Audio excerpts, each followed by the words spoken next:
Australia has been warned it'll have among the highest inflation rates of all advanced economies next year. Joining me live is political editor Andrew Clennell. Andrew, if we do see this resurgence in inflation, how is that going to affect the election? Well, it's going to be bad for the government, isn't it? But there's only one thing that's more wrong more often than weather forecasts, apart from those on Sky News Weather, Kenny, and that's economist forecasts. So I'm taking it with a grain of salt myself. However, I think what it illustrates and what the government needs to argue is, and it will be seen if they had the right approach, it's because the Reserve Bank hasn't raised rates as high here. It's as simple as that. We keep running stories about Canada, the US, New Zealand cutting rates. They're in the fives.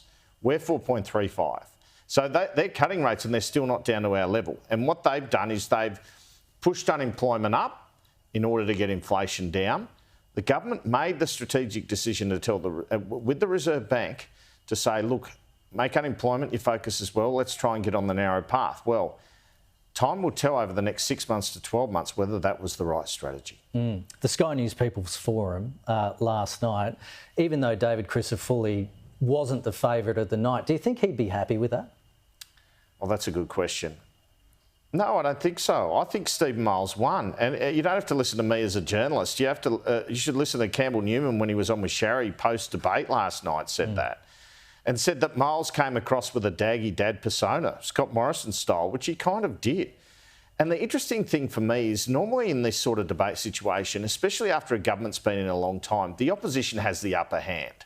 This time, because he's been ahead in the polls so long, Crisafulli, Miles was the one who went in there relaxed with nothing to lose. And as a consequence, he performed better. So it was kind of a reversal of fortunes in terms of how they approached the debate. You could see it.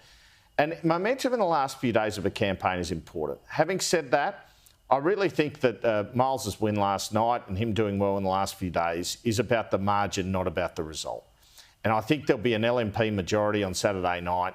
It's really a question of how many seats Labor can manage to win.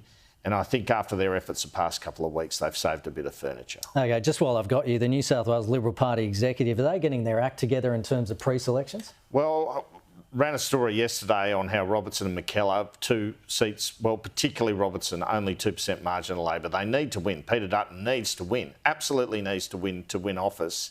And they still haven't done a pre-selection. I can reveal that overnight they finally come up with a pre-selection date, November 16, I believe it is. And, you know, that gives a poor old candidate, and it might be Lucy Wicks, the candidate from last time, not sure about that idea, 4 to 6 months to door knock, etc., when Gordon Reid, the member there, has been door knocking for 3 years. So I don't think that is getting your act together from my standpoint. Andrew Clennell, thanks so much. Talk soon.